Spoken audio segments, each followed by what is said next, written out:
to your point, I'm like, look what we've come to. We were like walking the earth, and now we just sit in front of a box, and then I get in the car, drive home through fucking shitty traffic, and then sit in front of another fucking box and wait for it to get late enough to go to bed so I can go back and sit in front of this box. That's right. It's like, that's like... Yeah.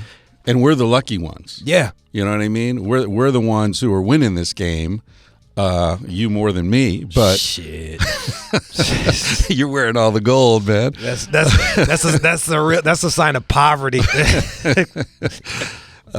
Yeah, so that's what the book's about, and it's two basic parts to the argument. One is, let's look at what life was like before agriculture, before civilization, which is the hunter-gatherer period, which is 95% or more of our time on the planet as a species. Right. Our ancestors lived in these tight groups of hunter-gatherers, no more than 150 people, certain sort of consistencies in the way they lived.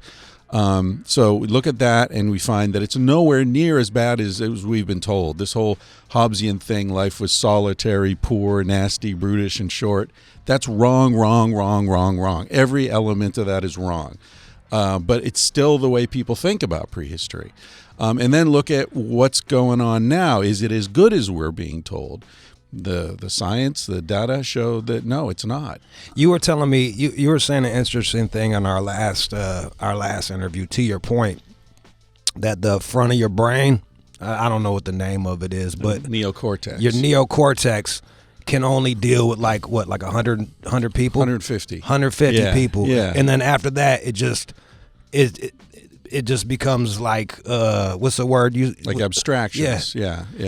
Well, that's known as Dunbars number, after the scientist Robin Dunbar, who worked that out. What he was doing was looking at brain structure of primates, social primates, and by looking at the percentage of neocortex to the other part of the brain, he saw a correlation between that and how big the social groups were. Right. And so he looked at the human brain. He said, okay, the neocortex is this big in the human brain.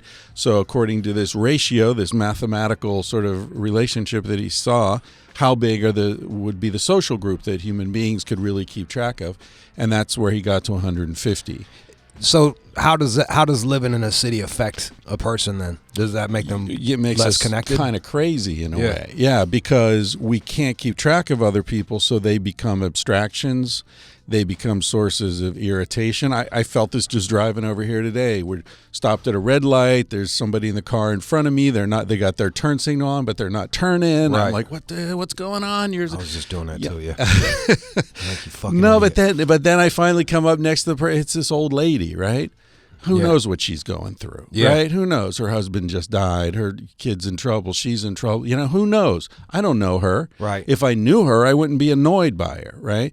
So living in cities is like constantly being on an airplane where it's too tight. There's no room. So you get annoyed at the other people, but it's not their fault. It's the context you're in. Yeah. And so human nature, different parts of our nature get triggered. The parts that are anxious and annoyed, and we don't sleep well, and we have all sorts of physiological problems. Basically, we're living in a world we're not adapted to. That's the problem. And so this book is trying to say, okay, what is the world that our species, this animal that we are animals. Anybody who doesn't buy that will hate the book, because that's the premise, right?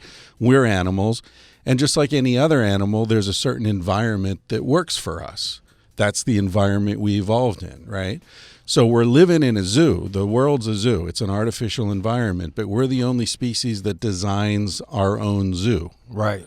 So why don't we design a zoo that's like the San Diego Zoo, where they have respect for the animals, they understand where they come from, they understand what kind of social groups they live in, what kind of food they need, what kind of space they need for movement, rather than the Calcutta Zoo, which is just a bunch of boxes.